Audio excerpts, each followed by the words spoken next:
The dates. Are we ready to take roll, Peggy? Okay. Everybody press your yes, and then your confirm button.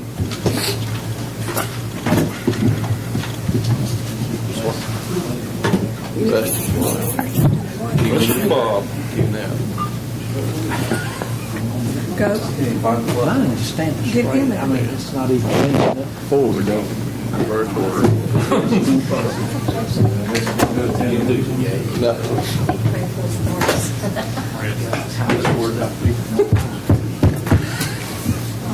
Okay, we have 14 members present. J.L. Davis is absent. At this time, I'd like for everyone to stand, and Rusty Ork will lead us in the prayer of pledge. Thank you, dear Lord, for this good day and the blessings in our life, dear Father. Watch over us, dear Heavenly Father, and thank you for the blessings that you bestowed upon us, some of the big ones and some of the small ones in our life, dear Father. Bless each and every one of us this evening, Lord, as we make decisions for our county, Lord. Heavenly Father, bless our children, dear Jesus, as they grow up in life and become adults. Bless each and every one of us, Lord. Heavenly Father, I thank you for the plan of salvation, Lord, that you give us. We most humbly and graciously pray. Amen. Amen. I pledge allegiance to the flag of the United States of America and to the republic for which it stands, one nation, under God, indivisible, with liberty and justice for all.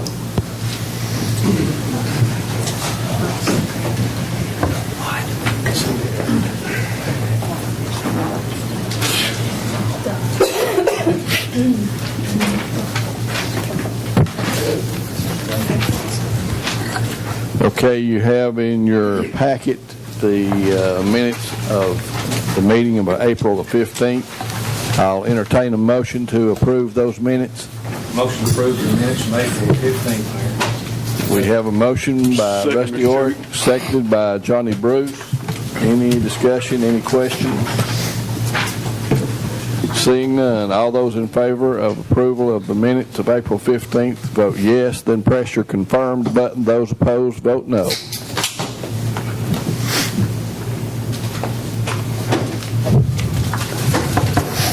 Alvin. Anyone wish to change your vote? Show us the vote, ma'am. 14 yes, J.L. Davis absent. Minutes are approved. Next, we have the Notary Public renewals. You have David Reynolds, Kemper Coker, Angie Poteet, Anita M. Porter, Whitney Bargy, James C. Huddleston, Janice L. Kitts, Adrian D. Christian, Penny Eder, Nance J. Bolin. Motion to approve the notary renewals. Second, Mr. Chairman. We have a motion by Rusty Ork, seconded by Terry Singley, to approve the notary renewals. Any question? Any discussion? All those in favor vote yes, then press your confirmed button. Those opposed vote no.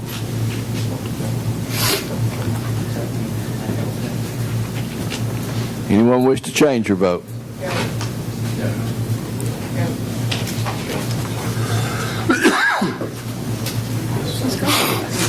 And show us the vote, ma'am.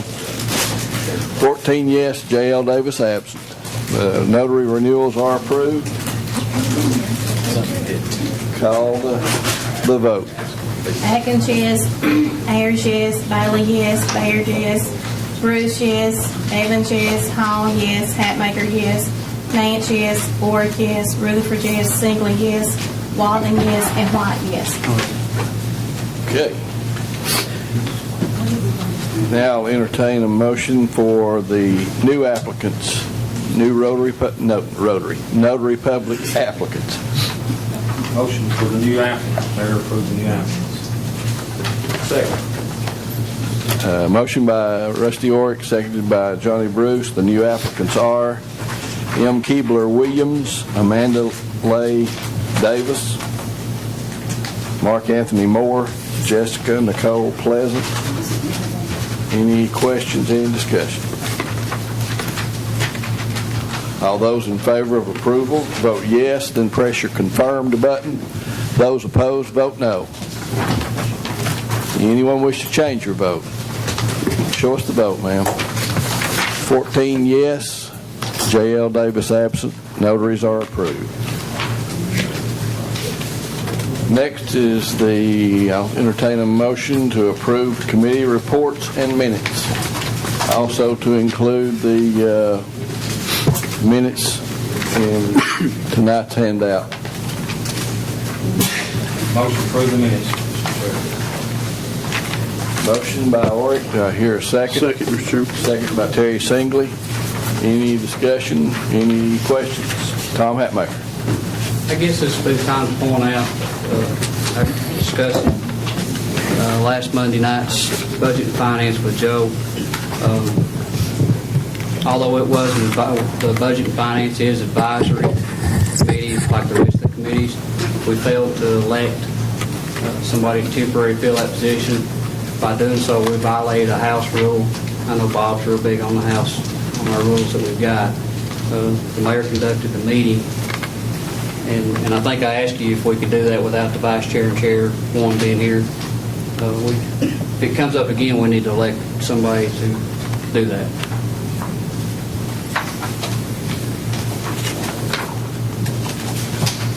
Okay.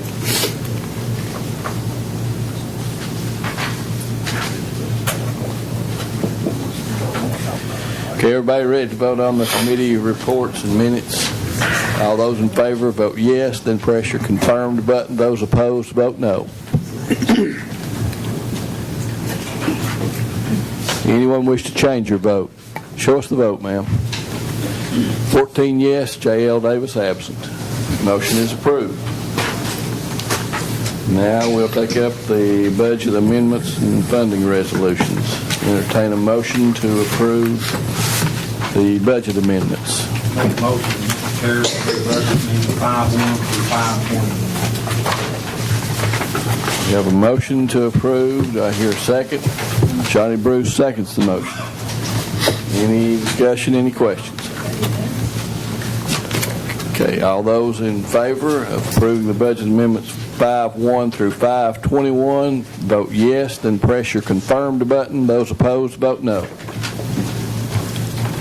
Mr. Chair. This will include the conflicts of interest, correct? I'll go around the room. Johnny Bruce. Yes, conflict.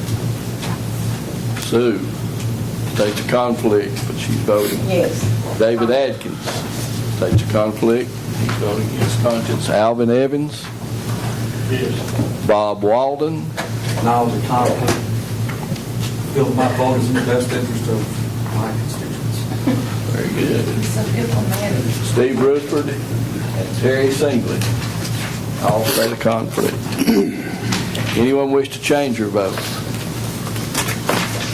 Show us the vote, ma'am. We got 11 yes, 3 no, and J.L. Davis absent. Beverly Hall, Tom Hatmaker, and Sue Nance voting no. Budget amendments are approved. Next, I'll entertain a motion to approve all reports to county officials and departments. Make a motion. Motion by Johnny Bruce, seconded by Rusty Oric to approve the reports. Any discussion, any questions? Okay, all those in favor, vote yes, then press your confirmed button. Those opposed, vote no.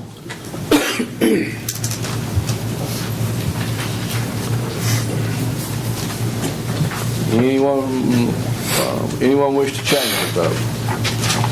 Show us the vote. 14 yes, J.L. Davis absent.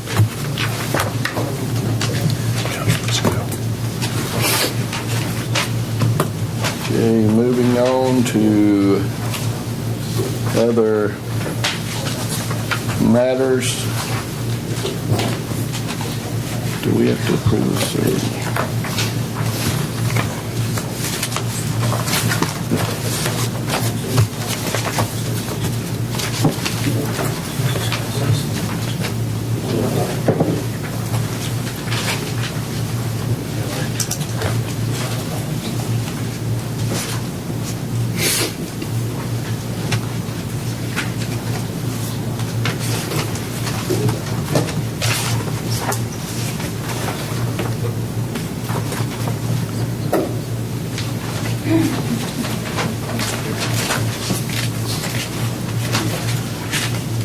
The Leeds online agency agreement with the Sheriff's Department.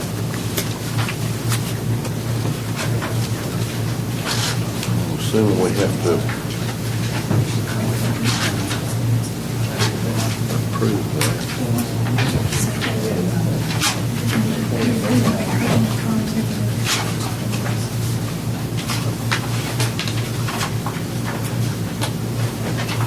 I'm assuming we'll have to, do we have to approve this, Joe?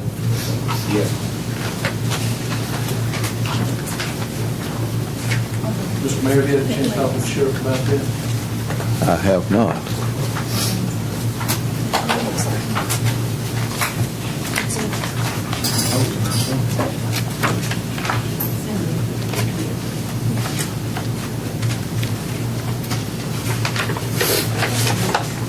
Mr. Chairman, was it brought up at the workshop?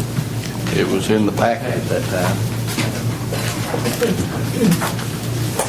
I can give Aaron a call.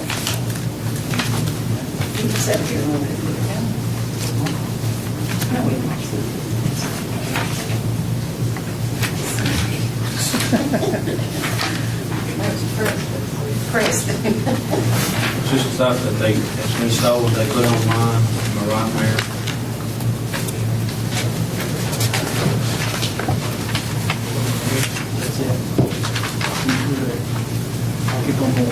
What it is with scrap metal.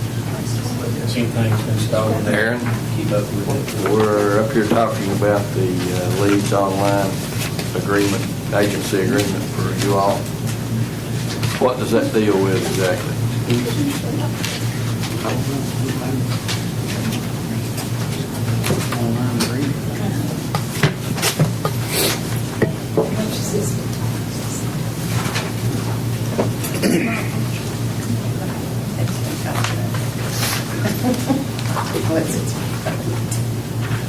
Says something about scrap metal dealers in here as well.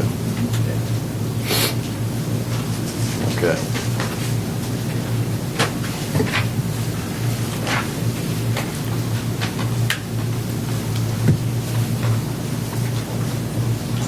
Okay. Stolen property. Okay. Good enough.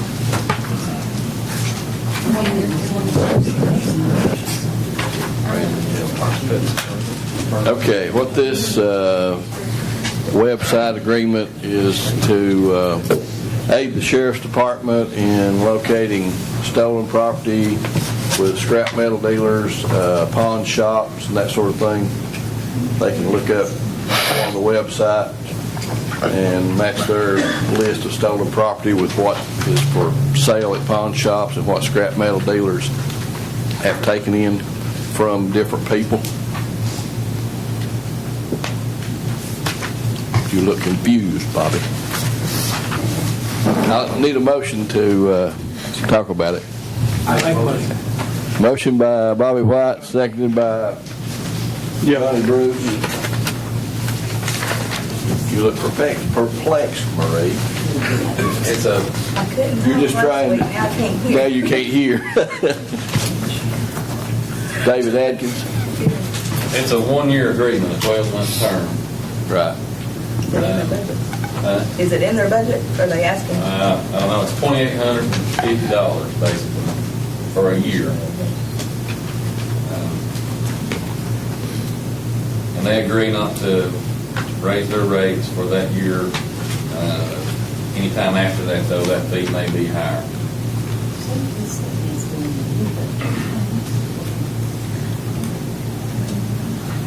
If you look at attachment A and B in the back of that, Where's it at, Dave? it's in the very back of your packet.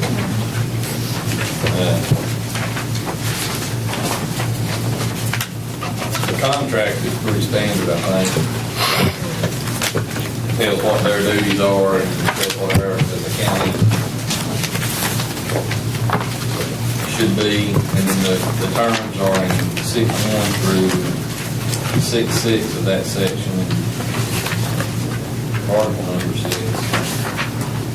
And those attachments kind of give a summary of things expected. What section? Page 28. It's just in front of that, 3 or 4 pages there. 28A.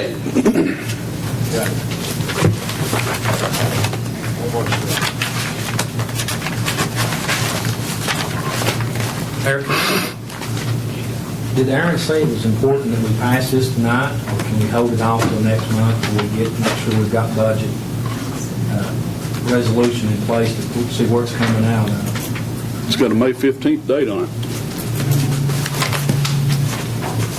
13 to 14.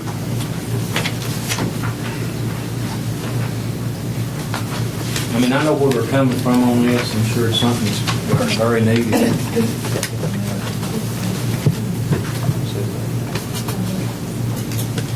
Contract date 5/15/13 through 5/14/14.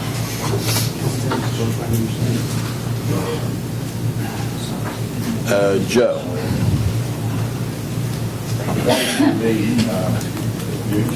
You vote to do this, you can make this a part of it.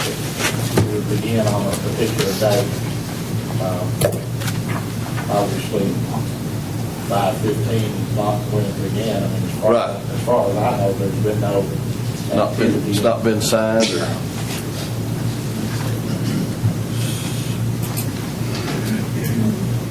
I'm sure it's another tool for the sheriff's department to use to track down stolen items, put their stuff on, Right. and the information back and forth. But the only thing I have a problem is taking it back forward, make sure the budget's coming out that was presented. Am I right? I mean, Jim's feeling.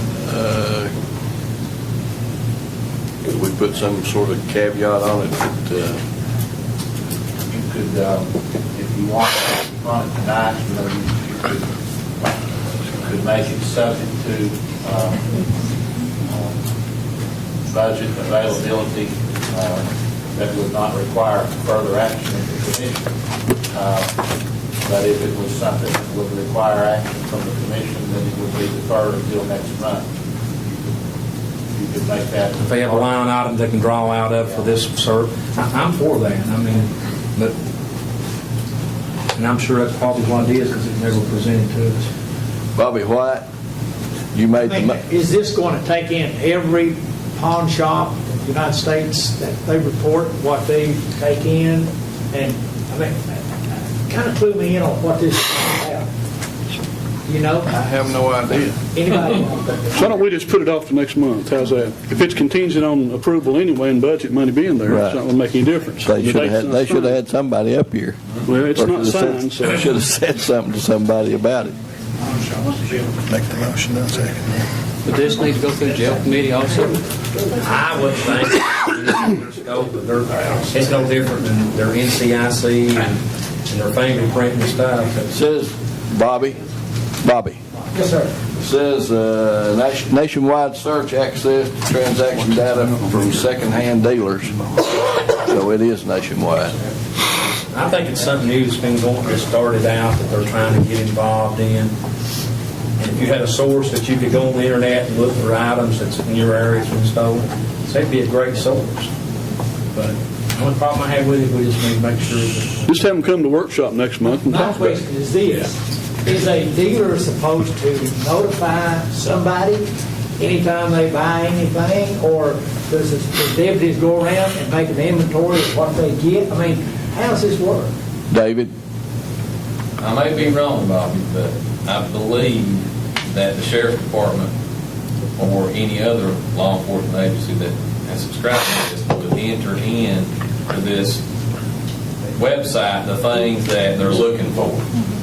And what would be great about it, I'm sitting here thinking about it, is if it was something like a search engine where if you entered in a 1972 Stingray Corvette, that if there was anybody that had any lead on that, that it would show up all the possibles.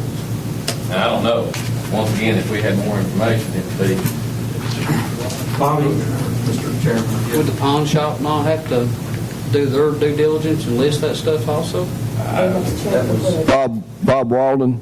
they used to, I don't know if they still do it this way, Bobby, but it used to be that everything that was pawned, the local police department, sheriff's department would get a copy of that. And I don't know if they still do this or not. They still do. That's correct. Enter that information into it. They could, I guess this is a place to enter that information in, so you don't just have it in Campbell County, but other people will be able to see, and you'll be able to see other people. I mean, to me, it looks like it's depending on the participation, whether or not it'd be valuable. You know, Right, I mean, level of because you're participation. depending on a pawn shop operator to forward this information to the, Yeah, I think that's already part of the long process right now. I think that's but is it already there. effective though? It is to a certain point, but when you get stuff that is took from out of our counties, and the criminals understand that. Take it out of Campbell County, take it to Clinton, Knox, and sell it. These other pawn shops, they get their list over, or we communicate back and forth with Knox County and Campbell County, probably to a certain point. But if you had something like this, that you could communicate back and forth so much easier, with a detective pulling up stuff that's showing up on their list that's possibly stolen, or you've got, like David said, a Corvette's been stolen, which I'm sure that's going to be a boatload out to every agency around because of the value of it, but still, they have a list of that. If Knox County's on this, they'll have a list to pull that up and have that information at hand. Campbell County's lost its items, and we have found one at our pawn shop because our detectives went through and found a listing of this same item. I think it'd be a great tool, but I don't think the problem I have with it is just making sure that everything's tied together on a budget. Alvin Evans. If I have a pawn shop and I don't decide to get in this program, then you're not going to check it anyway, are you? Don't I have a choice on whether I'm going to get in this program? It's for your local agencies to put all this stuff in that's been stolen, and then when they go to other pawn shops, and they may find something up here that belongs in Middle Tennessee.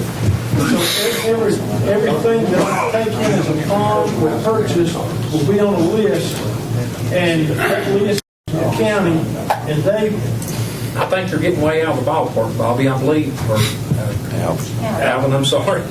You're getting way out of the side of it. I think when they go and they have a listed item from another agency that it is stolen, then this county has that list that something came from Oak Ridge that was stolen. It was stolen from Oak Ridge. They go to pawn shops up here, and while they're running their inventory, they see this was brought in up here. I mean, it's like posting on a pole out here to me, lost. says, I have a pawn shop license at my store. And nobody's asked me about this. It has nothing, I don't think it has nothing to do with the pawn shops. It has to do with the Nobody's, agency's information. I haven't seen any reports in like We talked that. about it all evening. Beverly. I think we did concentrate on the scrap metal lots, you know, talk about pawn You shops. got that It's in Corvette here up there? too. So, you know, there's laws and stuff that goes along with that. Johnny Bruce. Since we're having such a great discussion here on this, should we not just go ahead and table this until next month? I second that. We got I said that about 30 minutes ago, but it didn't get nowhere. we got a motion. I second it. And a second. Motion by Johnny Bruce, and second by I'll do it. It don't matter. Steve Rutherford to table this until next month. I enjoyed the conversation, though. And Rusty York. Put it on the table, let's put it, table it, and let's don't put a time on it. You may get hold of Aaron, he may come by and explain more to us. If it's something neat, I don't want to knock it out of the ballpark tonight when it's needed. And if it don't, then we'll go on with our business, and if he don't show up, we'll be done. Yeah, we're tabled. That means Okay. next. Got a motion to table and a second. Does anybody, any other questions, any discussion? We're voting on the tabling motion. All those in favor, vote yes, then press your confirm button. Those opposed, vote no.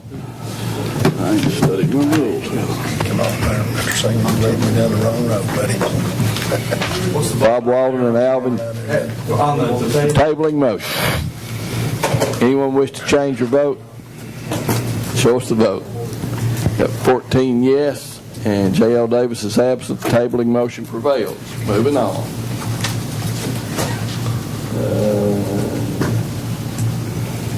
Medical insurance letter to Commissioner White. You want to take up the medical insurance yes, renewal at this time? I'm sorry? You want to take up the medical insurance renewal at this time? That'd be fine. That would be fine. Would you like to make a motion?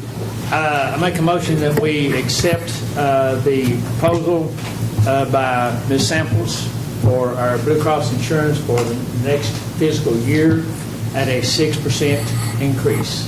I'll second that, sir. Okay? Second. And Debbie, it's yours. White and Rutherford. Miss Debbie, you're recognized, ma'am, to say whatever you want to say about it. Just about Bobby. Maybe pass it over. Pass those out, David. Thank you, sir. Oh, I heard that. Because when I'm here, It's got to this side and it's got to this side.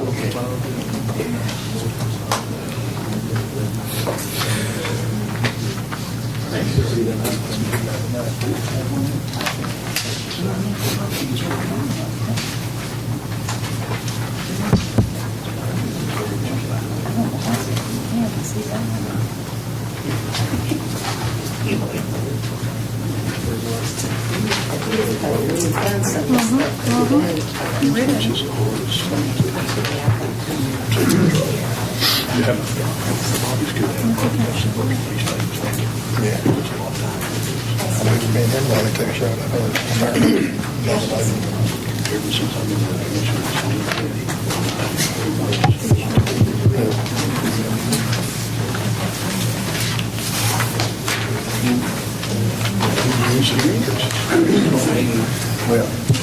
Mr. Chairman, before we start, I want to ask the commission, did they get the letter from Mr. Marlowe on the insurance? Everybody?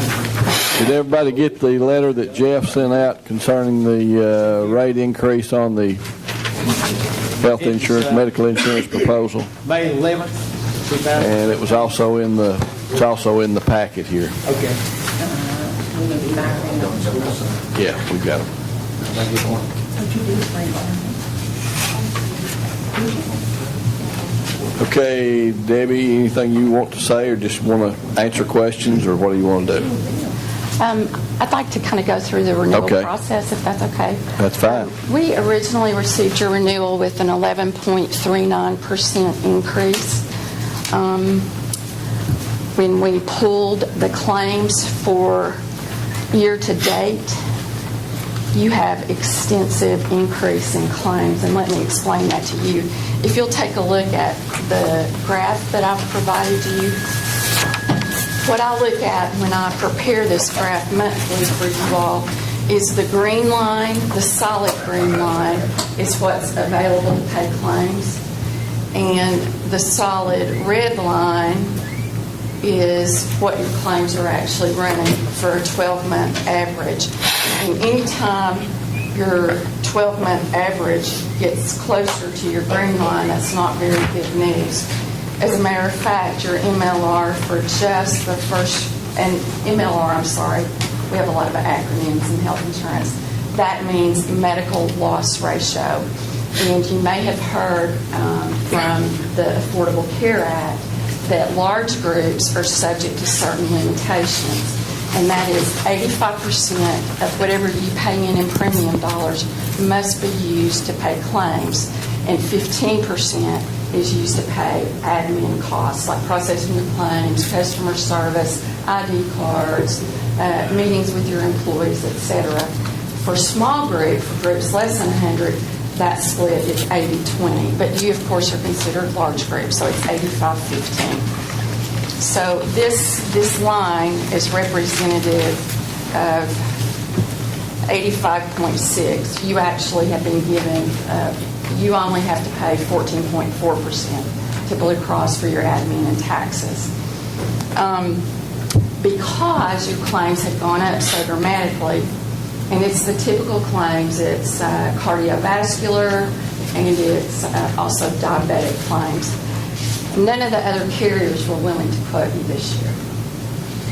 So I felt very pleased that I was able to go back to Blue Cross and negotiate down to 6%. So that was a 5.39% reduction.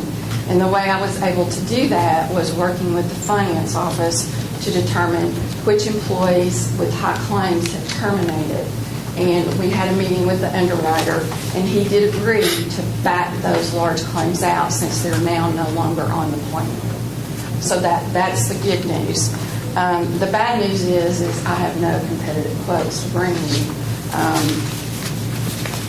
6% is reasonable, and let me mention why. Trend right now, and trend is medical inflation, so that's increasing cost and increasing utilization. So its increased trend is running 8.5% right now. Of the 6% renewal that you all got, 3% of that is directly related to the Affordable Care Act or Obamacare. There's a new health insurance tax that goes on all plans effective January 1, 2014, and that is 2%. The bad news is it's going up to 4%, and that will happen the following year. There is also what's called a transition reinsurance fee. That fee is to help fund all the uninsurables that are going to go on in the exchanges. There's also a patient-centered outcomes research fee. That's $2. That's not very much. That's only $2 per member. So that includes all spouses and children per member per year. But the transition reinsurance fee is $63 per member per year. So it's your employees, it's their spouses, and it's their children. And then the health insurance tax is at 2% overall on your plan. So there was really no way to avoid these taxes. So in effect, if we could take that away, you would have had a 3% increase. So what you're saying, basically, Obamacare, not the 3% allowance. Yeah, and it's happening to all of my groups. I mean, it's really, I'm scared. Well, I'm scared. Rusty? Putting the burden, I mean, not you, but the federal government's putting a burden on the ones that's carrying insurance. I looked at it the other day, and I said, this wasn't what it was intended to start as, but it's ended up in this big mess. Anybody that carries insurance, the employees are paying the price. And that's not right. I mean, I know there's nothing you can do about it, and there's nothing we can do about it, but it's a shame that we're trying to keep insurance. This county's been real fortunate for years. And I think the last year, and correct me if I'm wrong, it was like $11,000 per employee that the county pays. Am I close to that? It's I have it right here. If you want to look at per employee, that would include the dependents, so keep that in mind. Let's see. Yeah, now it's running about a little bit over $12,000 per employee. But keep in mind, that's averaging employee plus spouse, Right. or whole family. But I mean, that's an average. And then here we are having to pick up again, penalizing us because we're trying to keep health insurance for employees. Well, you could drop it and send everybody to the exchange, but I will tell you, I looked at that myself, and for a family of 4 at my age, it's going to be $18,000, and it's after-tax money, so I don't even get to run it through a cafeteria plan. So by the time you take the tax savings out, you're looking at more like $24,000. And we would have to, the county would have to. You would have to pay a penalty. A big penalty. Well, not compared. Well, here's the thing. $2,000 doesn't insure you, and you know that. Right. Do you think that penalty is going to save $2,000? No. I personally do not. You're in a little bit different situation than corporations because you don't pay tax. But that $2,000 excise penalty is not deductible for the business owner, so it's really $3,000. It's a mess. And looking with, and you keep up with the trend, baby, I know. How can the county keep sustaining all this increase? And I know we're going to have overall increases because of the history of the claims. But with all this coming into play, I mean, to me it's headed for destruction. insurance is going to be a thing of the past in a few short years. And that very much, we may be all on there. I don't disagree with you. The average age of your group is 49.2 years. That's an old group, just so you know. That's good, though. You don't lose people. No. But you don't lose people. When people come, they stay. So that speaks very highly of employment here. It does. And that's what happens when you have a good place to work. People don't leave. And you don't get the 18-year-old male coming in that would bring your rates way down. Debbie, I'd like to say this, but I appreciate everything you do. You're in and you're in, and you know what to do. Tom Hatmaker? Debbie, you mentioned that you worked with Jeff. You went back to the high risk that had left the program, just tracking all that. Did you, after that, go back to the other companies and try and obtain quotes? Yes. Yes. Your MLR is, Blue Cross is losing money on you right now. Your medical loss ratio is 96%. It's supposed to be 85.4. I mean, you're supposed to have 85.4% available to pay claims, and you've used 96%. Bobby White? Debbie has done a great job, and because for 3 years, folks, we had zero increase for 3 years, and you go out anywhere else and find that you don't. And Debbie has done a great job, and I appreciate her tremendously. Well, a lot of it really goes back to your employees. I think I have educated them, or tried to, on the importance of having skin in the game. This is your money, really. This is the pot of money, it's your money. You need to spend it wisely so the county can continue to offer you a platinum plan. We've got 4 levels now. We've got bronze, silver, gold, and platinum. And your plans score platinum, and what that means is they're considered to cover 90% of the actuarial value of anyone's health insurance needs. So that is, you have an excellent plan. Anybody else have a question?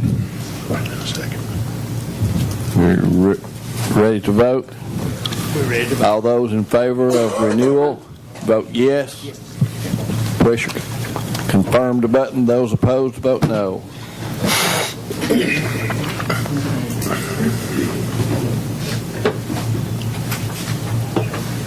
Anyone wish to change your vote? Show us the vote, ma'am. We have 13 yes, Sue Nance abstained, and J.L. Davis is absent. Renewal is approved. Mr. Mayor? Yes, sir. If I may, on the retired employee insurance premiums, they are at 78%. Hagley County, 78, 75. Okay, and we tried to get it the same as what they're paying now, but we were unable to do that because that's new money and we don't have it. So we still have the program, but it's still at the old rate, not the new rate for our insurance agents. Rusty. And over the last couple of years, we've used some of that savings when we broke it zero to help offset the cost of employees. I think the county was paying 75-25. That was a split. Yeah. We ended up to a position now that we're like at 82-18.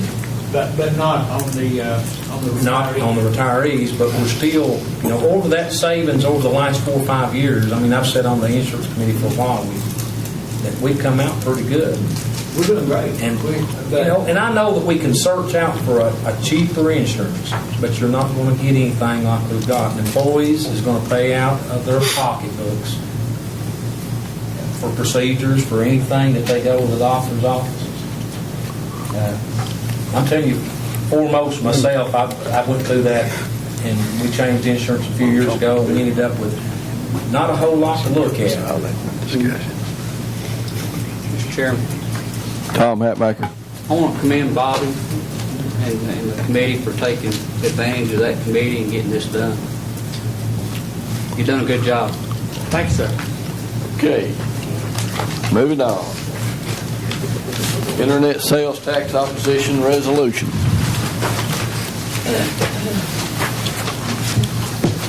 Entertain a motion. Motion approved. Motion by Terry Singley. Do I hear a second? You got it up. You want to talk about it? Second. Second by Bob Walden.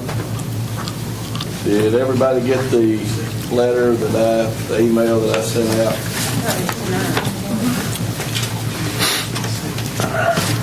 This is in opposition, correct? The internet sales tax opposition resolution is in objection to the Marketplace Fairness Act 2013.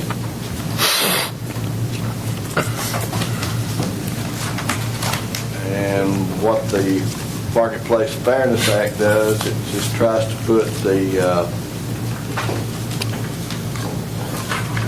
online sales and the local brick and mortar businesses on a level playing field.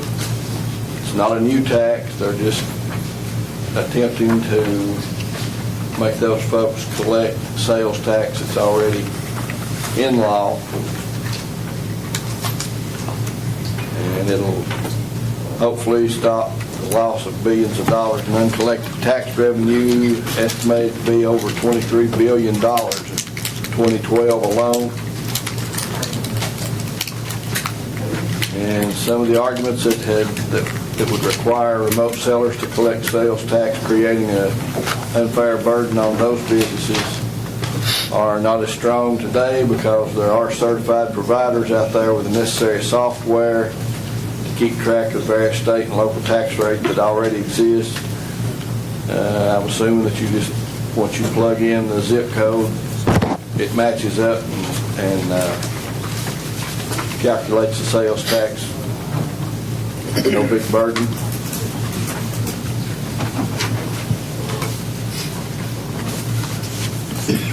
This internet sales opposition resolution, in my opinion, will hurt our own revenue outlook.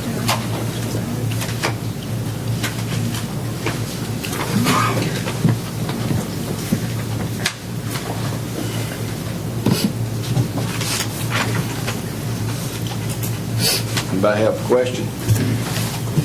I guess Bob? the way it's worded, the resolution is to what? Oppose the Marketplace Fairness Act. The Marketplace Fairness Act has been passed by the U.S. Senate. Okay. It's over in the House now. Right. And this resolution is in opposition of that act. Can we do one on the insurance and send it back to them too? The Supreme Court's already ruled on that. They repealed it the other day, didn't they? I thought they already killed that Obamacare. Anybody have any other, do you understand what I'm saying, Bob? I really don't. I'm not 100% sure. I thought I was, that's the reason I voted. And then after I voted, I started thinking about it. What you're saying is the Marketplace Fairness Act puts that sales tax ability on wherever you order. If I buy something from Billy Bob's store in Texas, Online, then they're required to charge me sales tax. he plugs in your zip code and it calculates the state sales tax and local sales tax. You pay that to him and he remits it to the state, Tennessee.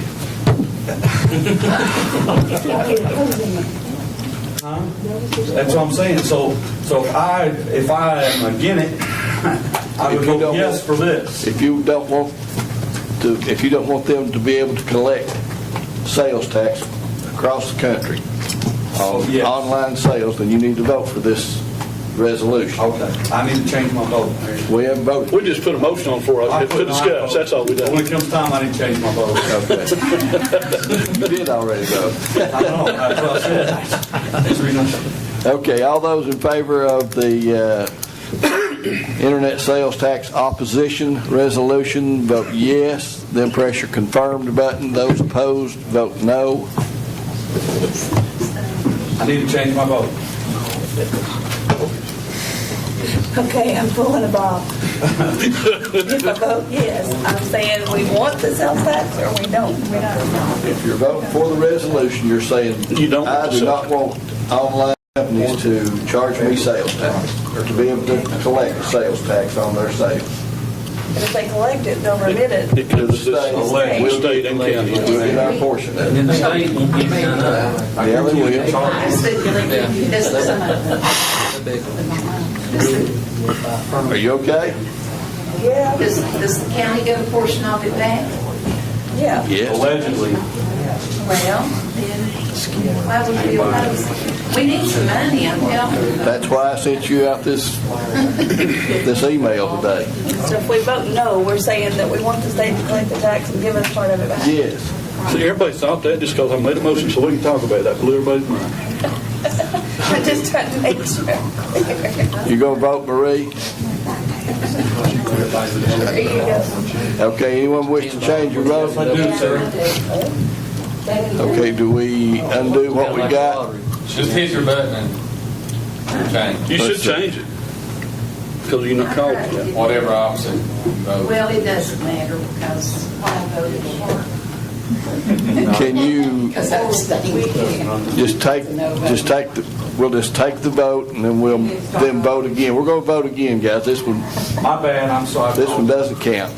Okay. Red. We're ready. Okay, now reset it so that we can vote again. Okay, now all those in favor of the internet sales tax opposition resolution, vote yes, then press your confirmed button. Those that are opposed to the sales tax opposition resolution, vote no. Okay, everybody's voted now. Does anybody want to change your vote again? Show us the vote, ma'am. 9 yes, 4 no, 1 abstain, and 1 absent.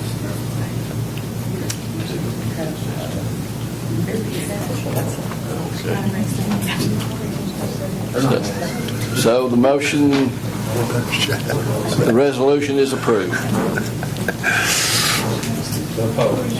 Yeah. I'd rather pay if it's going to give us some money. Okay, the next thing that we have to do what? We voted no on that. I mean, no, we voted, because I could get out. Me, Terry, and I did. Steve. And one more. Alvin.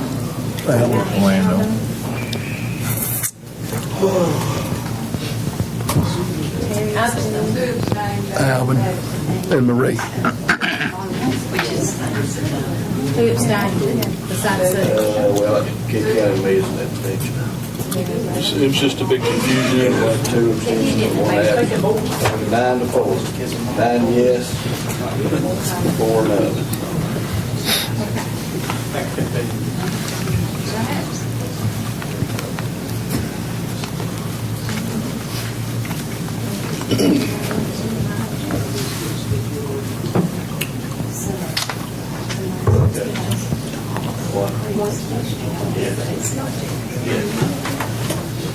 Okay, we got it straight.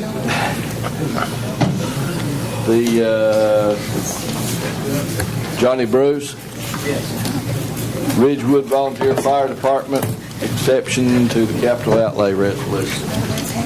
Yes, sir. Make a motion that we give the Ridgewood Volunteer Fire Department $5,000 To reimburse them for their for the roof that they... capital outlay project of replacing their roof. Yes. I'll second it. Got a motion by Johnny Bruce, seconded by Steve Rutherford to reimburse Ridgewood Volunteer Fire Department $5,000 for the expenditure that they made on replacing the roof on their building. And Yes. that comes out of that money that we gave them for the matching grant money. It's not new money. Yeah. Some matches. It's capital outlay, special capital outlay money that we Nothing we're having to dig up and give. No. All those in favor, vote yes, then press your confirmed button. Those opposed, vote no. Anyone wish to change your vote? Show us the vote. 14 yes, and J.L. Davis absent. Okay, we also have the inmate health services agreement with Chet that needs to be approved. Do we want to do that? So moved. Got a motion by David Adkins. Seconded by Rusty Orick to approve begins July 1 of 2013 through June 30th of 2014. No changes from what we had this year. I looked at it the other day. Any What are we discussion? looking at there, Mr. Chairman? Repeat that. We can't hear you. So there's no changes from last year's agreement. Anybody have any questions? Same coverage, same everything, nothing's Yep. changed. Same cap, whole 9 yards. And we're keeping it with Chad, right? Yes. All those in favor, vote yes. Then press your confirmed button. Those opposed, vote no.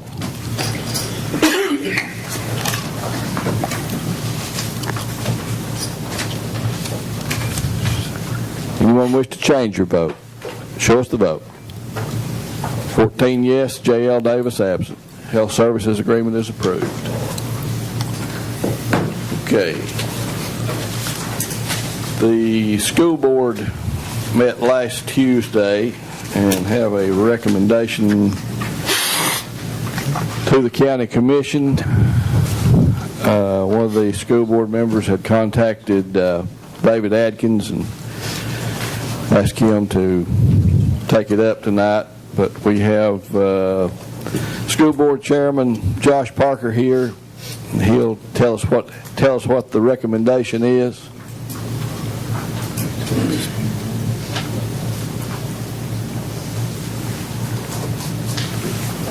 Mayor, Commissioners, I'm Josh Parker, Chairman of the Board of Education, and last Tuesday night we met in regular session and we had a discussion on school security and school resource officers. And in a 10-0 vote, there was a motion by Board Member Miller, it was seconded by Mr. Wilson, and it was 10-0 to send a request to the County Commission that in the 13-14 budget year to request an additional $345,000 in addition to the maintenance of effort requirement for additional SROs at our remaining schools, our remaining elementary schools, and our learning academy at Easel Follett. That's 8. That's 8 SROs. 8 SRO officers. Mm-hmm. And we won't take any action on this. We won't, because we'll take that to our Budget and Finance Committee, the next meeting that we have, as we work on the budget. David Adkins. Like the mayor said, one of the board members contacted me and asked if I would just recognize Josh or speak on their behalf myself and just make the commission aware of their request, and so that we can be brainstorming, if you will, to see if there's any way to go forward with that, or what options we have going forward in order to meet some of that, all of that, or none of that. It's something that is close to me. I think the safety of our children is first and foremost. So it's a worthy endeavor to look at and to discuss and to brainstorm on.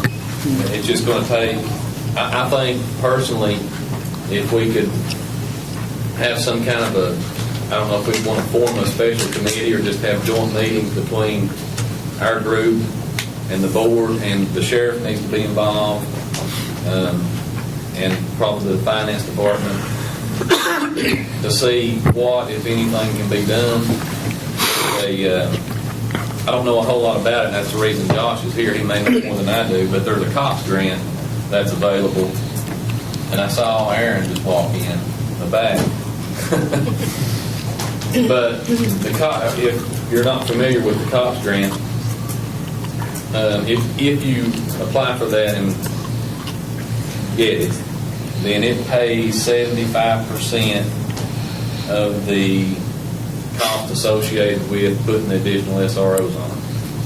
The school board then would be tasked with paying the additional 25%, if at all possible. That's for 3 years. And on the 4th year, now if you get this grant, you have to do it for 4 years. I want to be clear. 3 years, it's 75-25, and the 4th year, the school board and/or the county commission or whatever, however that pie got cut up, has to fund it full for 1 year. After that, then you'd have to look at other options of what we're going to do, whether we're going to go back to having just the SROs that we presently have, or one of the things that can be done would be there's a lot of things that can be done, a lot of different ways this can be achieved. It's just we just need to be talking about it and aware of it.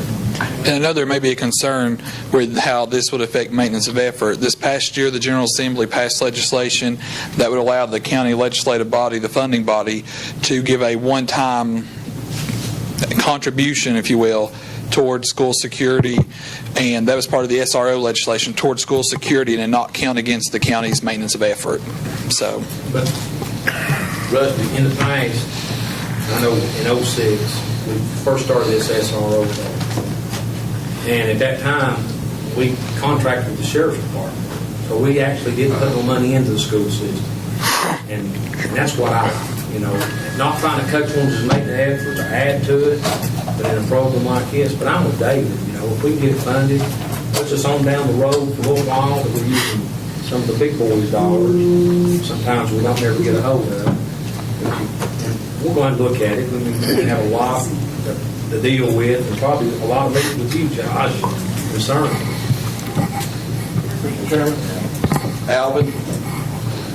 I guess this question is for Aaron. Are you sure about the 75%?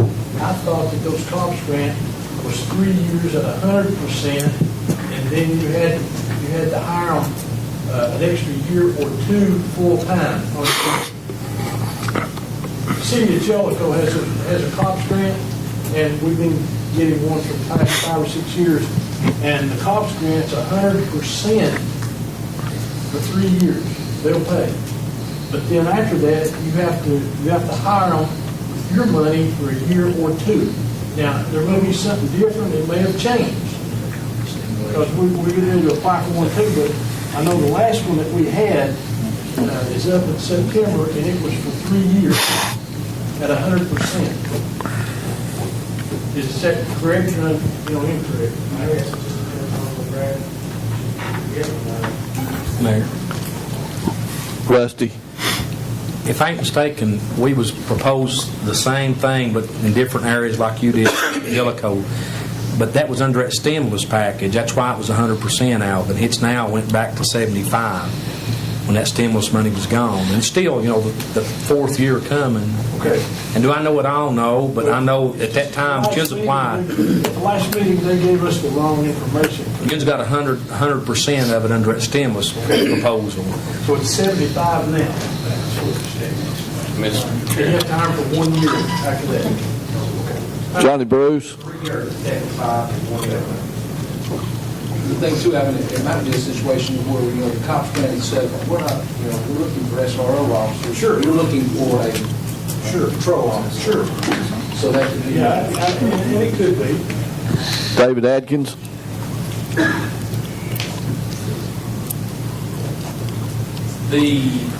Based on the numbers that the school board requested, which was 345, let's assume that we did receive the COPS grant going into our next cycle. Obviously, we would prefer the school system to fund that balance, which would be the 25% of that 345 would be about $80,000. But in the event that they couldn't come up with money, it's possible that we could split that cost with them for a couple of cycles, or like I said before, there's a lot of options and a lot of different roads to get to where we want to be. We just need to start considering things, and I'm with the board and probably most of the public in saying that, you know, I think it's going to happen eventually, one way or the other. And this COPS grant, if we can get 3 years of federal money to help us down the road, then that's a good way to start, or at least a good starting point. And I know I, on behalf of the board, welcome any conversations with commission and anything that we can do to move this along, but it is a desire on the board's part to see SROs have SROs in every school in the county. Mayor, who would have to apply for the grant? School system, or?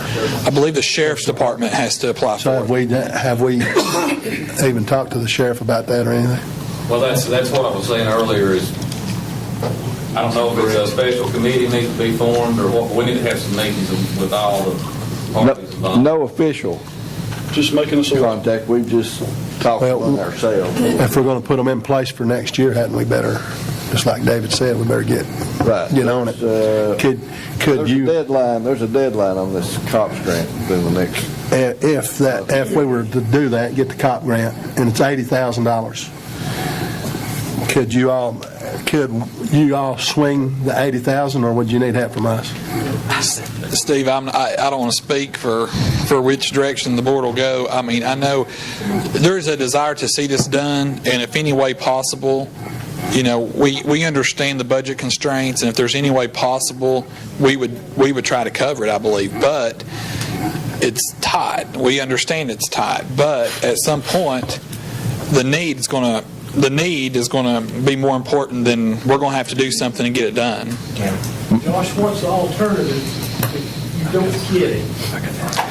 Director Poston has been in conversation with the sheriff and the chief deputy and Mr. Bruce, and the director handed out a plan B, if you will, the other night at our board meeting, which would have your SROs at the high schools remaining there, and then your middle school SROs would then rove to the elementary schools at certain points of the day. And we would provide the sheriff's department with office space in our elementary schools so that the sheriff's department, their personnel, can have a room to come in, do work, and have a presence inside the school.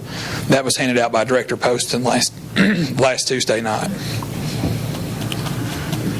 Marie? Have we already started the grant process? I'll ask Larry or the chief. No, the grant process is not been started. It says on here, it's June the 4th is the deadline. Yeah. And this is May the 20th. Can we act on that tonight to ask to apply for the grant? I mean, but once we apply, well, I know Director Poston's been working on the grant. He's been trying to get the figures and everything together. As they said, the sheriff's department and the county has to be the ones to actually apply for the grant, and I guess it's up to the central office to do the legwork and getting the information to them. Rusty. Put you on the hot seat, Josh. How many have you got right now? We have 2 at Campbell County High School, 1 at La Follette, 1 at Jacksboro Middle Schools, and we have 1 at Jellicoe High and 1 at Jellicoe Elementary. And the county commission funds 2 of those out of that 7, am I right? Out of 6, I think it's 4 and 2. I think the board contributes $208,000 to the county pays for those out of $208,000. And let me say, you just done a great job at it.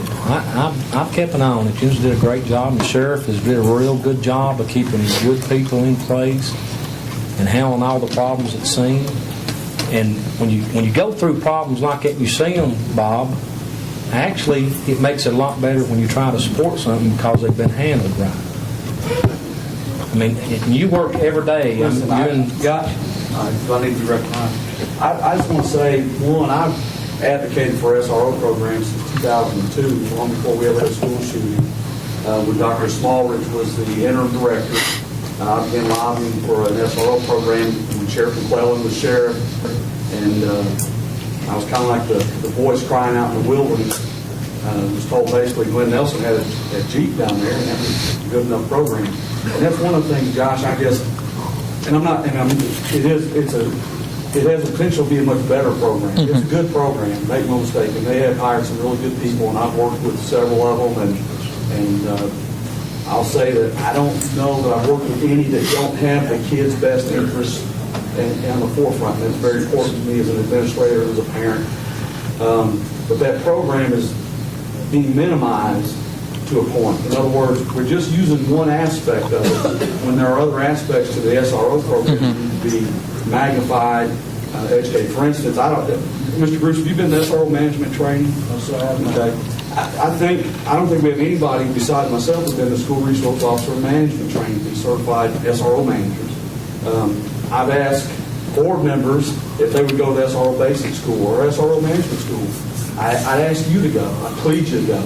I plead our central office would send folks to it opens your eyes to what the possibilities are for the program. We've got a real narrow vision for it right now, and I'd like to see that thing just flourish. And if we do, I think you'll find it a lot easier to spend that money. I'm all for it. Thank you, Josh. Thank you all. And I want to say, Mayor, too, tomorrow night we're having our last budget workshop. And also we're going to be discussing the Old Pinecrest School and try to come up with something to hopefully present to you all so that we and you can close that chapter and move on too. So we'll be discussing that to our workshop tomorrow night. Y'all are more than welcome. It'll be starting at 5 o'clock here. Okay. Thank you. Thanks, John. David, if we wanted to apply for the COPS grant, got to do it by June the 4th. So we could suspend the rules tonight to take that motion up, whether we did it or not. I mean, we at least need to apply for it if we're planning on doing that. We need to take advantage of that. I make a motion to suspend the rules. I'll second the motion, Chair. We got a motion to suspend the rules to take up a motion to apply for a COPS grant. Got a motion and a second. Motion by David Adkins, second by Rusty Orrick. Any discussion? Any questions? All those in favor vote yes. Then press your confirmed button. Those opposed vote no. Anyone wish to change your vote? Show us the vote, ma'am. 14 yes, J.L. Davis absent. Okay, now. Mr. Chairman, I move that we apply for the COPS grant. I'll second that, sir. Sue? We don't apply for it. Authorize the sheriff. Authorize the sheriff. Authorize the sheriff's department. Yeah, that's. And as they realize it ends June the 4th. Thank the sheriff's office.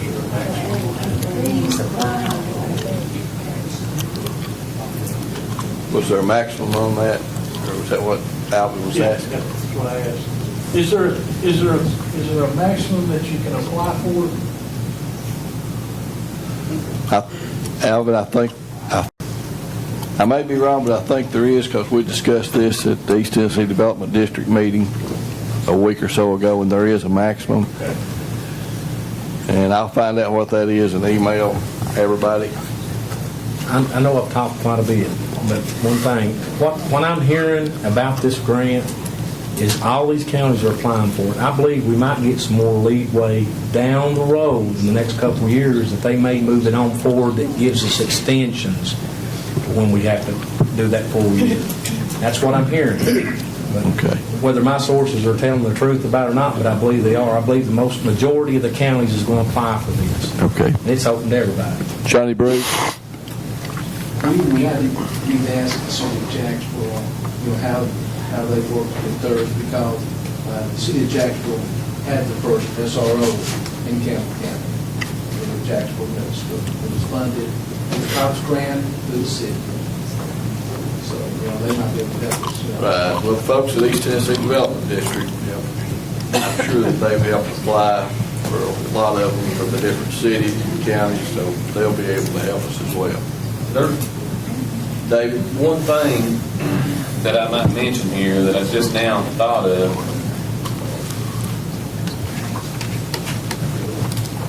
the board has requested $345,000. I'm assuming that that's just for personnel. It doesn't include any training or That's just the salary. or any equipment or anything. So just for consideration purposes and information purposes, that may cost more. Right. Anybody else got any questions about applying for the grant? Bobby White? Does the county apply for the grant, or does the sheriff's department apply? Sheriff's Department. Well, I don't know. Probably the, Cost grants go to law enforcement agencies, mine. probably the sheriff's department. What we need to do then is request the sheriff to apply for it, right? I'm sorry? We just did that, didn't we? Well, that was before I woke up. Okay, But so I just wanted to clarify that, I mean, it had to be through the sheriff's department and not through the county. our motion is to approve either the county or the sheriff's department to apply for a COPS grant to provide SRO officers for the elementary schools and the learning center. With the help of Obamacare. Does everybody understand the motion? Okay, all those in favor vote yes, then press your confirmed button. Those opposed vote no.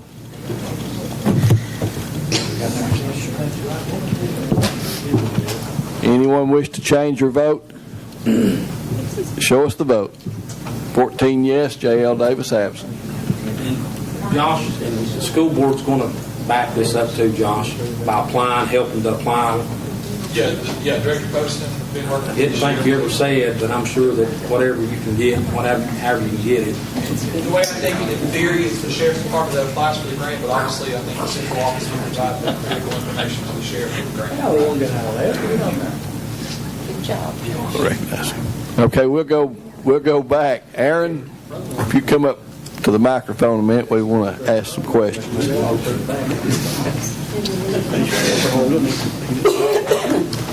We need to make a motion to lift from the table. Got a motion by Johnny Bruce, seconded by Rusty Orrick, to lift from the table the Leeds Online Agency Agreement. Second.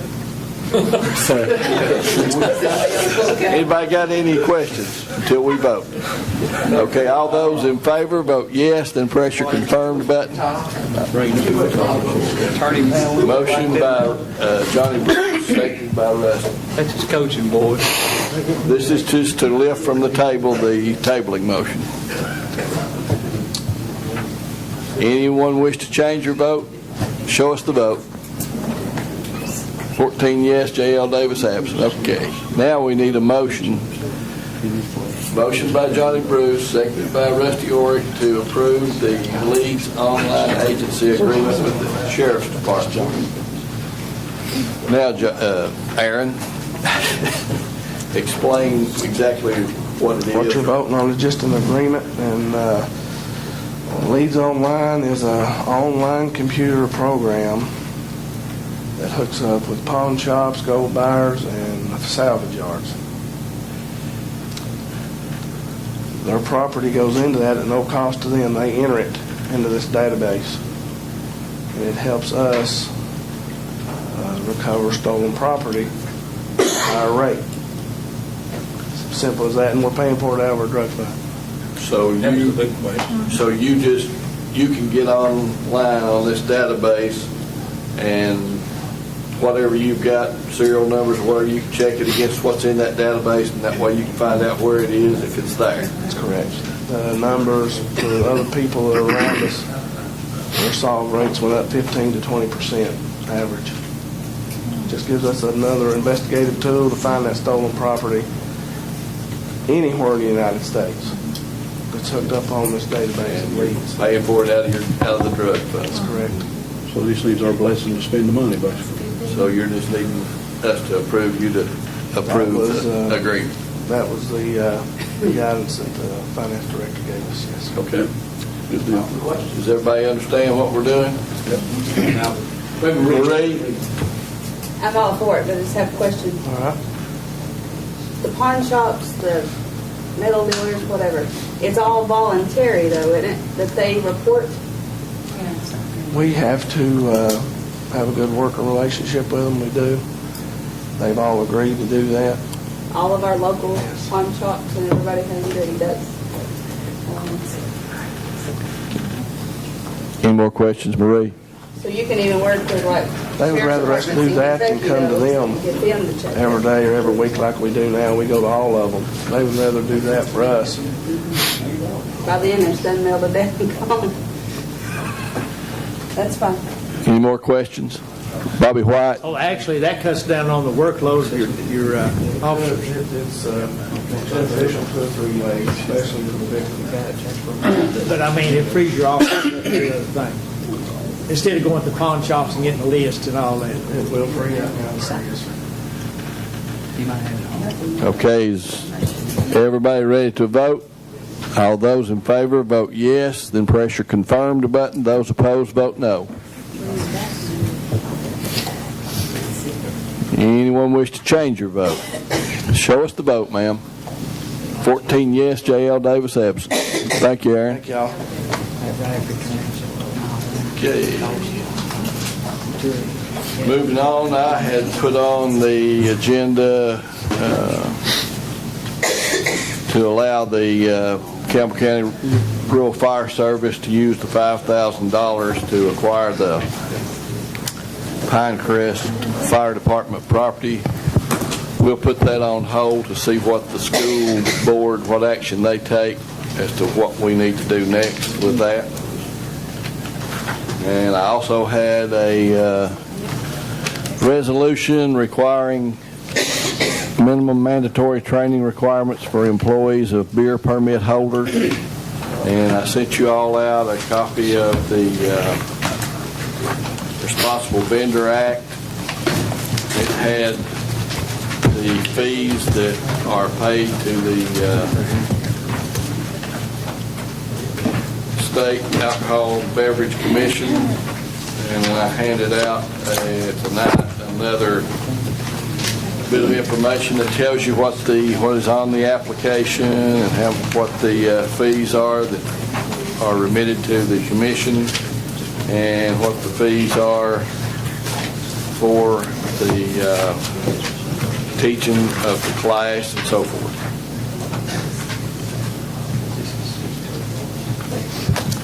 We'll need a motion to approve the resolution. David Atkins makes the motion. Everybody seconds the motion? I'm going to second the motion, Mayor. Rusty Ork seconds the motion. Anybody have a question? I just got a statement. I said the same thing last week. I think this is just another burden on a business owner. The state's passed this. It's not mandatory that we follow suit with it.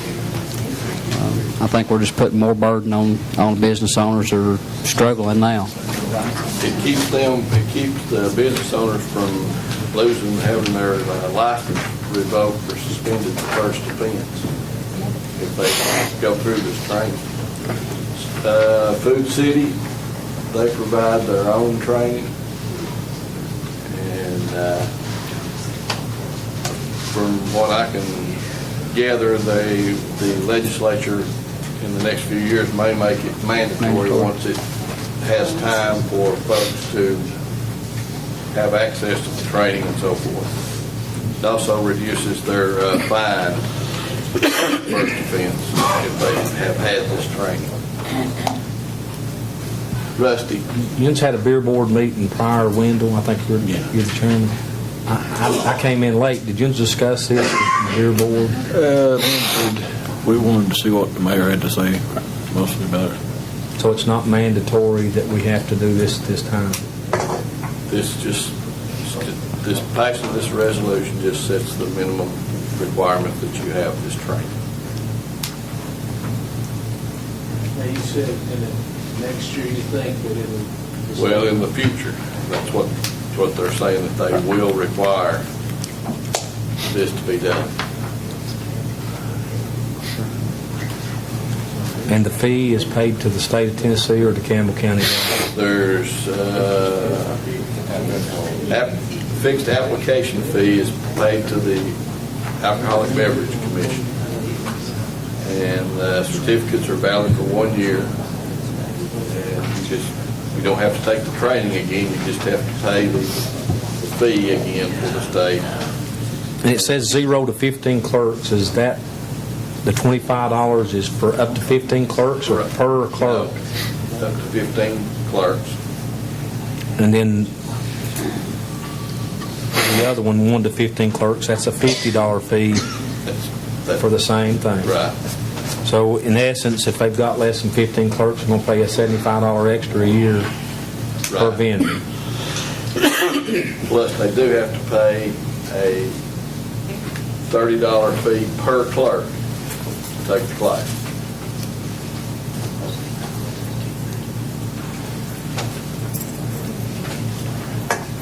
So every time you have a turnover, that's another person you have to... Anytime you hire a new employee, they have a certain length of time to get the training, and that can be extended. You can request an extension for different circumstances. Where do they get the training? There are different vendors around the anti-drug coalition here in the county. They're going to have somebody that's going to be a certified trainer, and they will contact the different grocery stores, establishments that have a beer license. So when would this would go into effect? Now? Yes. I don't see an effective date. This resolution would take effect immediately. Public welfare requirement. But right now, we don't have anybody approved to give the training.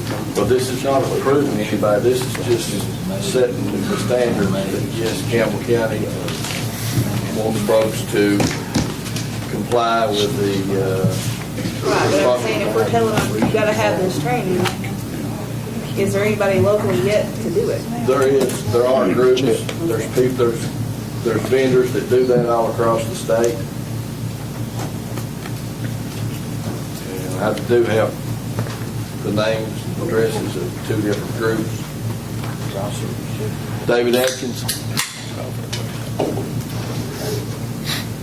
I initially, and still kinda, I'm not for this. Because I just think it, like Tom said, puts additional burden on already overburdened business owners. But I just had a thought. Joe, would we incur any more liability as a county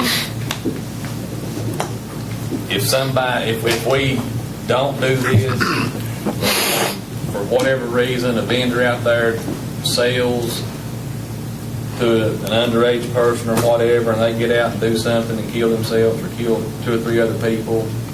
Is there any way the county can be named in anything like that as liable for not requiring any kind of training?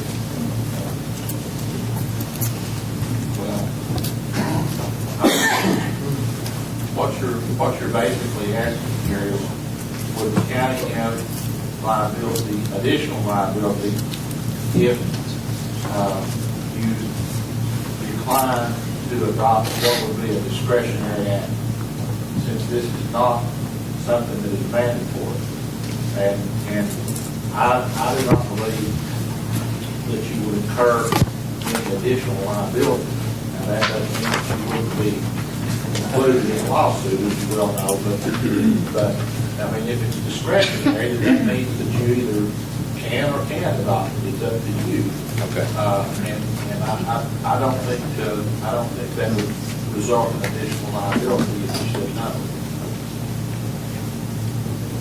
Anybody else have a question? I guess one more. Bob? Yes. I guess Joe maybe could help this. If we said no to this resolution, could a store owner put his employees through the training and still get the same forgiveness on the First Amendment? As long as they're certified by the state.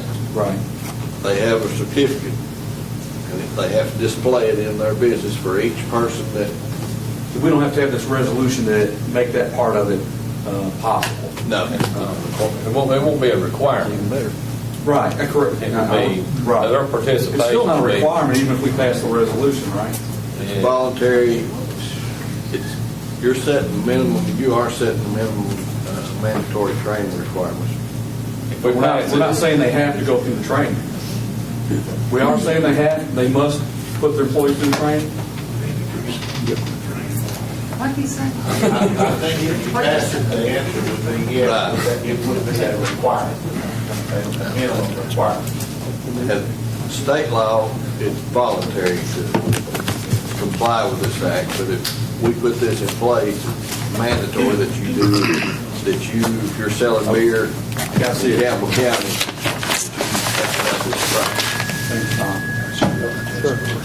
Marie? Sure I'm clear, it's a little slow tonight. State level's mandatory, but if you, as an owner, go ahead and opt to do the training, and then if you are violated the first offense, then they decrease the penalty? Yeah, they don't suspend your license on the first offense, and your fine is reduced. But they should already know that if they sell beer, correct? They've been through the training. So what would this do? It's not, you said it was mandatory at the state, it's not mandatory at the Okay. state level. No, it's optional, but I'm saying, if you have to have the training at the state level in order to Right. eliminate that first offense. Yes. But I'm saying, if you're a knowledgeable business owner, they should already have that information and be doing that. Is that something maybe just, could the clerk's office, when you do the beer renewal thingy, could they put that in there, making sure they know, and then that way we're not imposing, Without a pamphlet. I don't know, I'm just asking. There's nothing in the state law that requires the state to notify those beer vendors. Right. Same with So Campbell County, can they we don't notify our necessarily beer know. owners that this is out there, and if you send your people and get your training, you would be able to kind of waive the first offense if you're, I got one more thing every time. I don't know, go ahead. Tom? Again, this only affects those in the county, correct? Because the city has their own. Right. And they don't lose their license on the first offense if within the city of La Follette. So it wouldn't, it's going to affect minimal people. How many do we have in the county? I mean, I know of a couple. You got more in the county than you got in the city. There's probably 27. That's actually vendors or establishments, or beer by the drink or beer by the drink. Bars. Yeah. And I think it's just beer by the drink, because liquor carry out. Carry out, because liquor by the drink's ABC. Has nothing to do with it. How many licenses the county actually suspended in the last 20 years? I don't know. How many licenses been suspended? So, Never. We tried to spin one time, didn't we? Fed up at Rooster Scratch or something. But can the state, can the state suspend somebody's?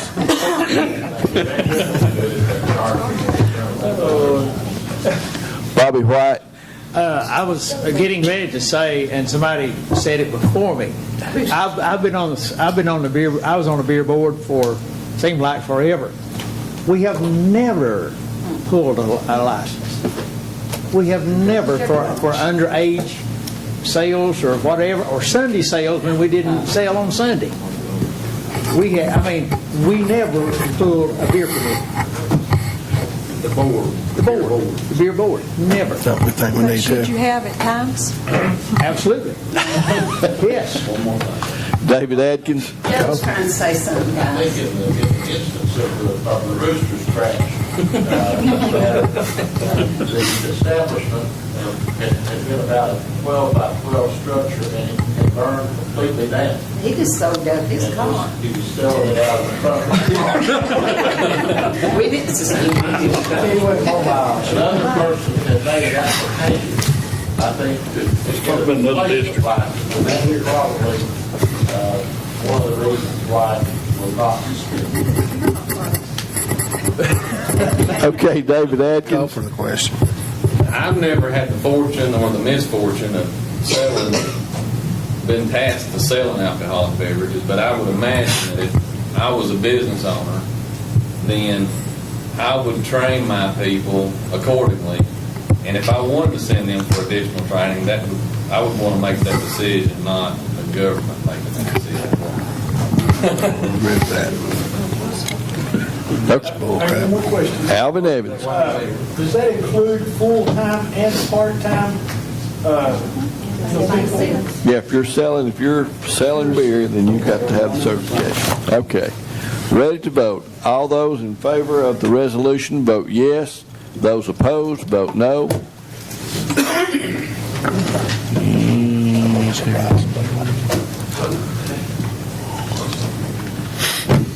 Anyone wish to change your vote? Show us the vote, ma'am. 13, 1 yes. Steve Rutherford, the lone yes man. And J.L. Davis absent. Resolution fails.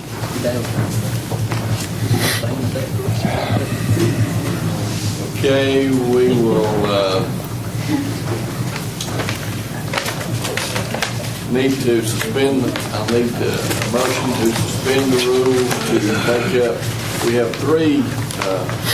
The state has requested that we approve 3 contracts for 2 for traffic signals, meaning caution lights, solar-powered caution lights, and 1 for just signage. The signage is at the Glade Springs Road, Old Highway 63, Old Middlesboro Highway intersection.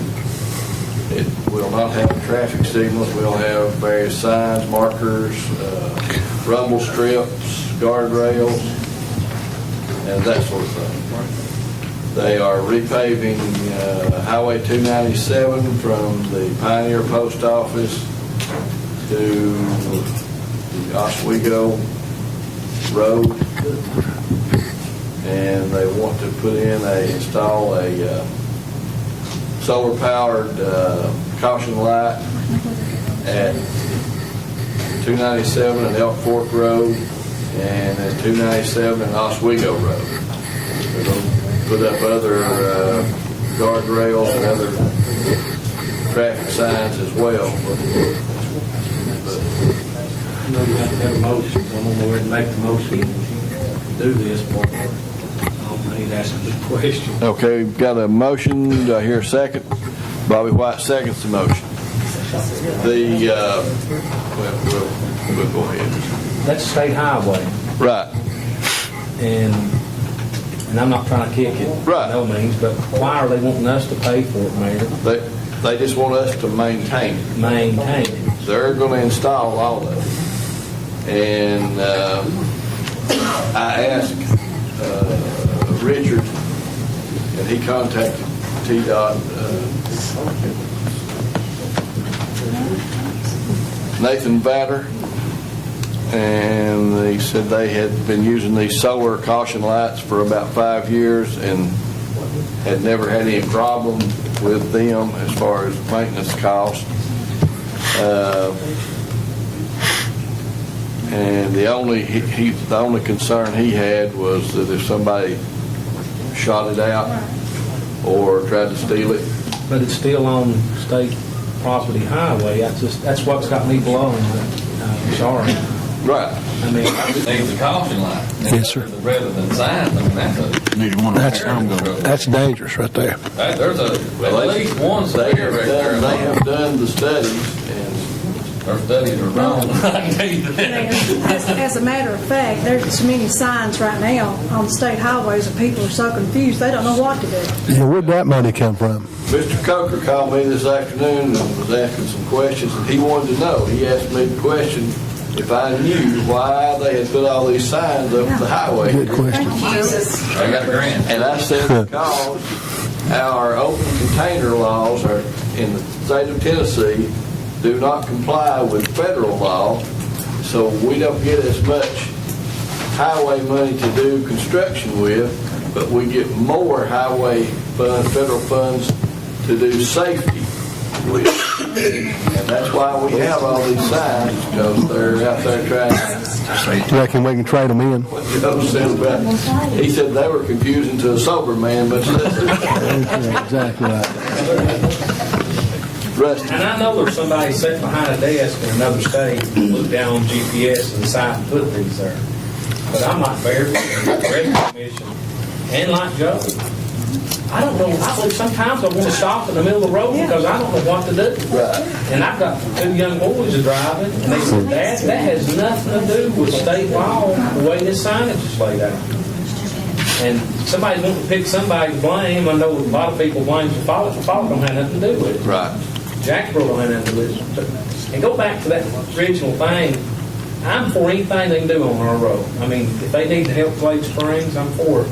But that little thing with the, and I'm sure that 297, I've been on it 1,000 times. It's dangerous. It probably is absurd curve, but that's their highway. I mean, You we'll get the benefit of it, but There'll be a lot of kids I'm on hard. souvenirs. You put all that road stuff on 297, there'll be a lot of souvenirs. Well, I understand, but It'll be replaced. we're not, I can't see that we'd be held responsible to keep anything up on the state highway unless we requested it like we did the red light at one time. That's why we contacted TDOT to find out who requested it, because we had not done anything. We hadn't requested any kind of a traffic study. I think we had probably at Lake Glade Springs, Springs Road. But we talked about that before, but the Highway 297 we had. I know where some's at that we don't have to even keep up with. Well, let him go ahead and do that. You can one off 297, put out But I there. mean, Terry, you put your input on it. I mean, I'm just curious. I mean, that's Jones's district, and I know it's dangerous, but I don't know where they're needed at. But I just can't see us keep. They're going to pay for it. We're going to keep the upkeep of it. That's the Maybe kicker don't right forget there. about They've it. agreed to pave that road, and that's how many miles up and down 297, even though it is a state road. It's about 50 miles, at least. And they're putting it there right at the curve, right past where Jerry's store used to be, where you cut and go left Newton Baptist, right, and go toward Jellicoe. One right there and one up at Elk Fork up there. 297 coming off the point right there. I thought they was going to go on down to almost to the city limits there in Oswego. It says, Not Creekmore houses there, is it? I think so. Is it? Paving's going to. One end to the other. Yeah. Oh, wow. About have to grab hold of that. Yep. We'll do some trading. We'll trade No, that that's- solar light for a no, sign. that's fine. I mean, But what I'm saying, that's a lot of paving right there now. I'll run an extension cord down there from JL's farm or something. There's 2 sections. One If is it's from not Howard Creekmore Highway, houses, which is the Pioneer Post Office, Yeah. to Elk Fork Road. Then the next one is from Elk Fork Road to the Newcomb Oswego Road. That might be. It might be right there at Hoover Wright's old place, sir. Either way, you're about 2 mile difference. Do the commissioners from that district want me to withdraw? Well, I mean, I can agree with what Rusty's saying. You know, if it's a state highway, they should maintain it, but And the cost of caution light is $1,250.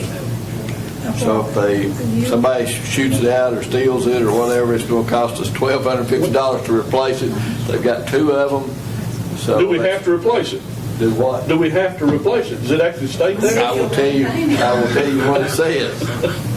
We are, Campbell County is the agency.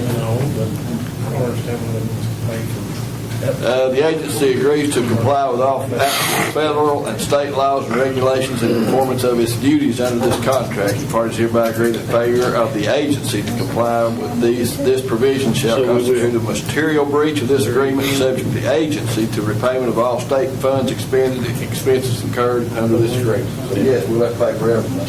Yeah. That's what's scary right there. Alvin Evans. We'll have to pay for it if it's damaged. It's hard to turn down that much pavement. In turn, I know that there could be some added expense to the county. I'd hate to be the one to have to weed eat around all that stuff, and cut around all this stuff. But, that's a lot of paving And will they look upon us later on when they have some paving to do in Campbell County? So, well, they didn't want the first one, let's don't even talk about the second. So, you know, I don't know how good or how bad it is, but I just think from 297 to turn down that much paving is hard to do. We're not going to be turning down the paving. This is just to maintain the traffic signals. Yep, are they going to pave it if we don't? Well, sure, it's a state I highway. don't think so. I think so. Better look at that paper. I don't have one. Sorry. I mean, I'm not against it. The contract is just, the department desires to install a traffic signal within the jurisdictional limits of the agency. And the agency, in recognition of the benefits to be received from the installation of said traffic signal, desires to cooperate with the department such that the traffic signal may be installed, operated, and maintained. Doesn't say anything about the paving. Doesn't mention that. Doesn't include, well, it's got the pavement, we don't have to maintain. Right. It's just, we're just contracting to maintain the traffic It has signal. nothing to do with the paving, and where they're going to put these things could have some added expense. I don't know. Probably white. If you look, they already have these in Jacksboro and La Follette, but what they did in La Follette was very unique, because instead of that light being toward the traffic that is supposed to be letting know that it's coming down into that intersection, it's pointed to the mountain.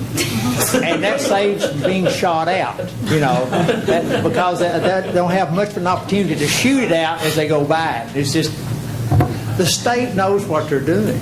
I mean, they really have got it on track. And by the way, our big expense is not going to be these little flashers, folks. It's going to be the big one up at Big O that we're going to have to keep up. The traffic lights, right? Well, it's already It'll be But I tell you, if somebody shoots one of them out, we're out thousands of dollars. This is just a caution light. They said it costs $1,250 a piece. What would it cost to do one of the big ones up there? I don't know. We're going to find out one of these days, though. We are. We have a motion and a second to suspend the rules. We done voting on that, did we? No. We had never got that far. Oh, my God. To discuss it. We did not. Did we not vote on it? I'm going to vote no. We have a motion and a second to suspend the rules to act on what we just talked about for the last 15 minutes. So this is suspension of rules. All those in favor of suspension of the rules, vote yes, then press your confirmed button. Those opposed, vote no. Anyone wish to change your vote? Show us the vote, ma'am. We have 12 yes, 2 no, and 1 absent. Okay, the rules are suspended. We can have one motion or we can have 3 motions. We got three different. I make a motion that we do all 3 projects at one time. Got a motion and a second to approve the maintenance agreement for the caution light traffic signals at Elk Fork Road and Highway 297, at Highway 297, Newcomb Oswego Road, and at Glade Springs Road and Old Highway, Middlesboro Highway. And that's just a maintenance agreement on these said 3 spots? Yes. Did they say how many lights was going to be at these spots, Mayor? There's only, it says signal. There's 3 contracts, and it says signal at each, install a traffic signal. So that's 2 caution lights, and the Glade Springs one does not have a caution light. And Glade Springs is the only county-owned road that's in question. I'm assuming that. That's all I need to know. I mean, and I'll shut up. It's the only one county. We got a motion by Bobby White, seconded by Alvin Evans. Anybody, Marie, you look like you want to ask a question. How long do we have to maintain it? For life. Forever? Yes. And another thing that they said that they would evaluate the effectiveness of these traffic signals, and they didn't come right out, and they haven't put it in writing, but if they don't see a worthwhile effect of these traffic signals, we won't be required to maintain them after. How much did the caution lights at Campbell County Lomas Young Memorial Park cost? Ain't nobody abides by. Hey, I do. You might. I go around that curve and everything my car slides around. I'm just saying, for what we were seeing maintaining on 297, we could put our own caution light on Glade Springs, which is a county. I don't have no problem maintaining the ones that are on the county road. Right, but we're not getting one on. Because we've asked for the study. Glade Springs.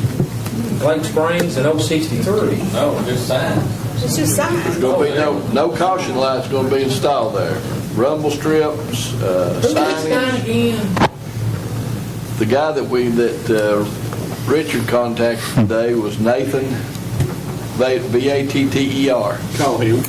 I'm saying for what we would end up spending on 297, maintaining something that's not ours, we could put our own caution light on Glade Springs instead of a sign. And personally, I don't as far as know. Glade Springs and 063 goes, I would like to see a four-way stop there myself. I don't know if the community would, but. And I think the reason that they don't do something like that is the fact that you've got the two hills coming down in your line of sight. If somebody stopped, you're coming down through there at 40 miles an hour. 40. Yeah, it's going to be worse. Nobody drives 40 miles an hour on that road. I can follow that argument to a point. There's stop signs all over the place, guys. Okay, we've got a motion to approve these three maintenance agreements. And I make a motion we table it to next month so we get somebody who can stay here. No, we already voted on it. I want to know. Nope. Already voted. I'm the absence I don't have to get a second. We have a motion to table. Is there a second? I'll second it. We've got a motion and a second to table this till we can get somebody from I the don't state. think it's going to be, they're not going to have black top by next month anyway. No, you're exactly right. So let's go down here and talk to the state and I find need out to change why my they just vote, throw the yes. signs up to 063. Okay, we have, some of you have already voted on the first. Motion. I'll clear it out. I'll abstain and we'll go back to it. Okay. Everybody vote? Let's go ahead and table it, be done with it. Everybody vote, and then we'll go back and do the tabling motion. So it don't matter We're what you getting vote. ahead of yourself.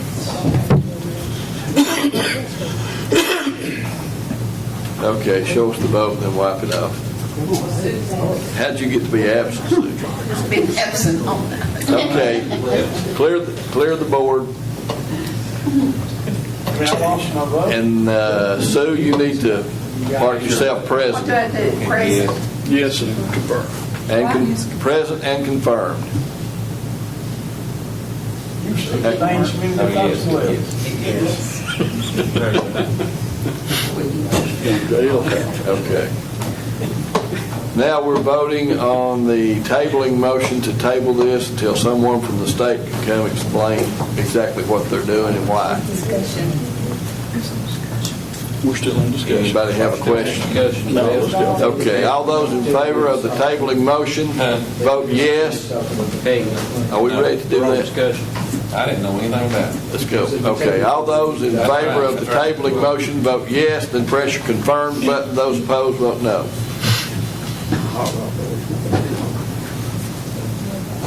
Terry, there you go. Let's take them out. Okay, anybody wish to change your vote? Show us the vote. We have 11 yes, 2 no, and 1 absent, 1 abstention. Can you have somebody come in next month here? We'll get them here. The tabling motion prevails. Okay. Was they something on the internship program? Yeah, it's on there. We're not through yet. Okay. We've taken care of Johnny Bruce's Ridgewood deal. Tom, the water line at Stinking Creek is to be started tomorrow. It's going to go up to the second entrance of Gibson Cemetery. It's going to go that far? Yep. Take long. 3,000 something feet there? It's going 3,200 feet past Duran's house. I can knock that knob off and start subdividing it now. Okay, you had asked that the budget amendments be sent out sooner. Yeah. I think that's in the budget and finance minutes of May the 13th. Okay. Sue Nance. Okay. Steve Rutherford. Yeah, the Education Committee met the 13th, and the committee agreed to hire Lonnie Van at $10.80 an hour to run the intern program and to pay the interns minimum wage, which is $7.25, I think. And we voted as a committee to do that. We just need the full approval of the commission. I make a motion that we hire Lonnie Van as director of the intern program and pay her interns $7.25 an hour. I'll second that. Is that with the same list that we gave? That's the same. Well, we had a list, and the only person that didn't have one, and you got one now. Yeah, mine was there. I just didn't have it in there. My bad.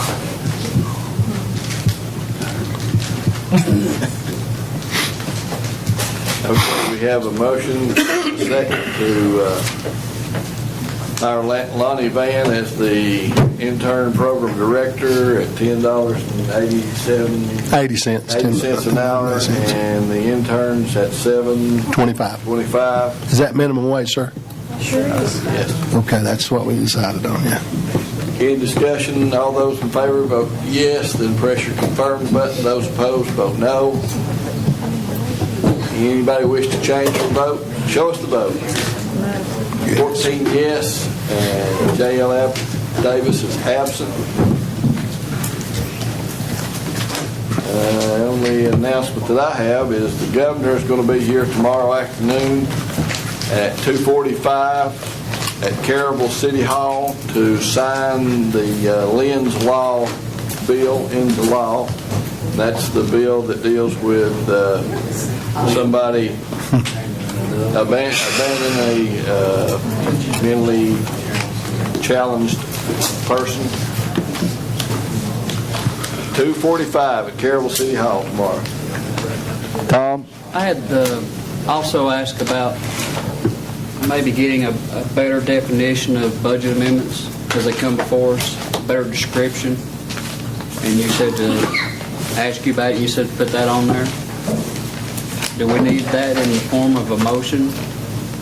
What it was is back in February, the reason I'm even bringing this up, we voted to pass a budget amendment that decreased unemployment insurance. Let me make sure I get this right. No, it decreased money that was line item for attendance and moved it into uninsured or unemployment insurance. And that resulted in 4 employees or 5 employees getting terminated. We didn't see the writing as how it was going to, turn out. And a lot of our budget amendments, we don't have a description of what it actually does unless we ask. And I think that the budget amendments should reflect that.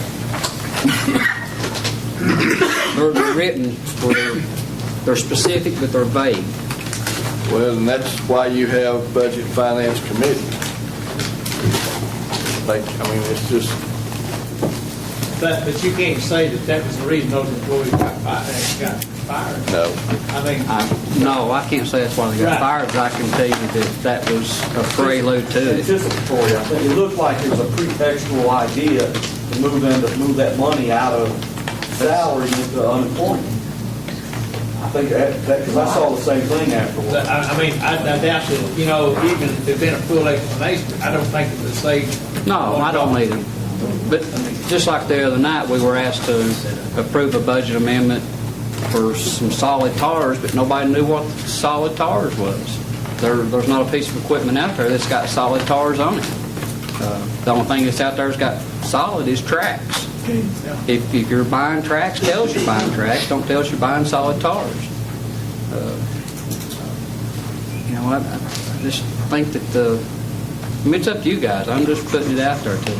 I mean, I don't know how it could be, how someone could put a motive of why they're doing what they're doing. I mean, I don't think. No, that's not what I'm saying. I mean, I've done school budget before, but I've never done one for sanitation or sheriff or anything like that. But, I mean, you can't, there's no way you can put a motion for it. I agree with that. You can't do it. Okay, do you want to make a motion? I don't think I don't know if a motion is necessary.